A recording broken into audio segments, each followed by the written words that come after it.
مجھے ایک صاحب کہنے لگے کہ میرے ساتھ جاپان چلیے، تو میں نے کہا کہ میں یہاں کافی مصروف ہوں.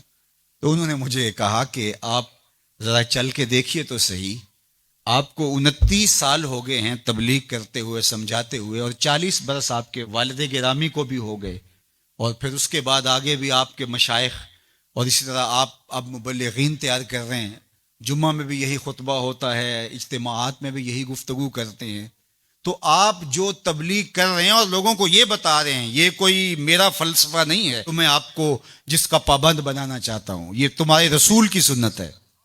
جس پیارے سے تم ٹوٹ کے محبت کرتے، یہ اس کا طریقہ ہے کہ جھوٹ نہیں بولنا. کہا سمجھا سمجھا کے 29 سال جس قوم کو ہو گئے ہیں، آپ جاپان میں دیکھیے وہ کر رہے ہیں، اور نئی اقدار کو دریافت کرنے کے لیے آگے بڑھ رہے ہیں. یہ تو کر چکے ہیں، وہ کسی سے دغا نہیں کرتے، جھوٹ نہیں بولتے، کسی سے فراڈ نہیں کرتے. ان کو کسی مذہب نے نہیں یہ بتایا، ان کی ماں کی گود سے تربیت ملی کہ جھوٹ نہیں بولنا. اس کی ماں کی گود سے تربیت ملی کسی سے دھوکہ نہیں کرنا، کسی سے فراڈ نہیں کرنا. کیا ہماری مائیں جو حضور پر درود پڑھنا سکھاتی ہیں، یہ کیوں نہیں سکھاتی ہیں کہ کسی سے فراڈ نہیں کرنا ہے، کسی سے دھوکہ نہیں کرنا ہے؟ ہم کیا ممبر و محراب سے ساری زندگی اب اسی مشن پہ لگے رہیں گے کہ یہ نہیں کرنا، اور دنیا کو تسخیر کرنے کا خواب شرمندہ تعبیر رہ جائے گا؟ یار جب بچہ ہوتا ہے کچی کلاس کے اندر تو اس کو پورنے ڈال کے دیے جاتے ہیں، آپ کو اگر یاد ہو تو، اور اس کے اوپر وہ لفظ لکھتا ہے، اور وہ میٹرک تک چلا جائے ابھی تک پورنے ہی جو ہے اس کو ڈال کے دینے پڑے، تو پھر وہ کس طرح ماسٹر کرے گا؟ یار ابھی تک ہم سچ بولنے کے عادی نہیں ہوئے، پوری کائنات کے اندر محمد عربی کا دین کیسے پہنچائیں گے؟ ہم کیسے پہنچائیں گے؟ دنیا کہاں سے کہاں چلی گئی اور ہم کہاں کھڑے ہیں؟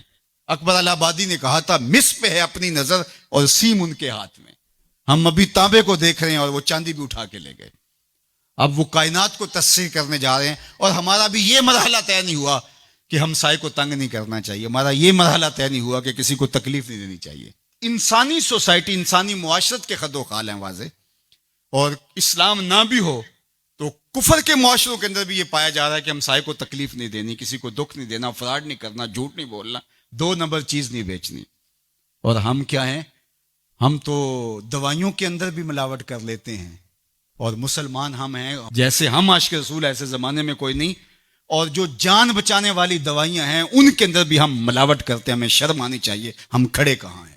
دل مسلمان ہے تیرا نہ میرا، تو بھی نمازی میں بھی نمازی، پڑھے جائیں نمازیں، یہ ٹکرے ہیں اور کچھ نہیں ہے. ہمارا دین ہم کو ایک ایسی پاکیزہ زندگی گزارنے کی تلقین کرتا ہے. یار ہمارے سامنے حضور کا نقشہ ہو، ہمارے سامنے حضور کی تعلیمات ہوں، اتنا نور برس رہا ہو ان کی سیرت کے انوار کا، اور پھر بھی ہم اپنی زندگی جو ہے وہ درستی نہ کر پائیں، تو پھر کیا ساری زندگی ہم یہی کام کرتے رہیں گے؟ ساری زندگی یہی کہتے رہیں گے کہ جھوٹ نہیں بولنا، جھوٹ نہیں بولنا؟ کہتے رہیں گے ہم، اس سے انکار نہیں ہے، لیکن کائنات کو تسخیر کیسے کریں گے جب اس مرحلے سے نہیں نکلیں گے؟ تو میری آرزو یہ ہے کہ دیکھو، میں نے اپنی قبر میں جانا ہے، آپ نے اپنی لحد میں اترنا ہے. میں اور آپ اپنے آپ کو یہ مت سمجھیے کہ وہ سنورے گا تو معاشرہ ٹھیک ہوگا. معاشرہ ٹھیک ہو نہ ہو، مجھے ٹھیک ہونا ہے. مجھے اپنی زبان کو کبھی بھی جھوٹ کی بدبو سے متعفن نہیں ہونے دینا.